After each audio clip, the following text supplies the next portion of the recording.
RKFI தானே தயாரிக்குது அவரோட படம்லாம். அதுதான் இப்போ வந்து என்னன்னா கமலஹாசனை நம்பி யாரும் போட மாட்டாங்க. இப்போ அதான் சொல்ல வரேன் நான். இப்போ கமலஹாசன் போட வேணாம்னு மணிரத்னம் வீட்லேயும் சொல்லியிருப்பாங்க, எல்லாரும் பேசியிருப்பாங்க. அவரையும் இழுத்து விடுங்க உள்ள, இல்லைன்னா உங்களை காலி பண்ணிடுவாரு. அவரை உள்ள இழுத்து விட்டீங்கன்னா ஓரளவுக்கு கொஞ்சம் கட்டுப்பாடாக போகுன்றதுனால தான் கமலும் மணிரத்னம் சேர்ந்து இந்த படம் ப்ரொடியூஸ் பண்ணிருக்காங்க. ரெட் ஜெயிண்டோட. ரெட் ஜெயிண்ட் வந்து வெளியிடுறது தான். ரெட் ஜெயிண்ட் வந்து பெருசாக பணம்லாம் போடாது, வெளியிடுறேன்னு.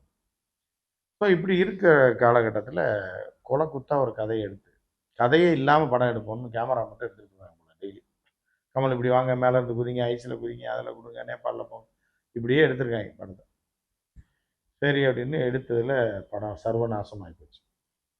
சர்வநாசமாகி போனால் இதில் என்ன பண்ணுறாங்கன்னா பப்ளிசிட்டி, கமல் என்ன பண்ணுறாரு, படத்தை கமல்கிட்டே காமிக்கலன்றாங்க.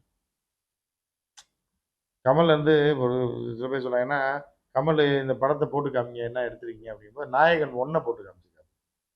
கமல் உட்காந்து இந்த படம் நம்ம நடிச்சு 40 வருஷத்துக்கு முன்னாடி இதை நம்ம ஏற்கனவே பார்த்துட்டோமே, இந்த படத்தை காட்டுறேன்னா ஃபுல்லாக படம் பார்த்து முடிச்சோடனே என்னங்க நாயகன் 1 போடுங்க, இதோட 2 தான் அது அப்படின்ட்டு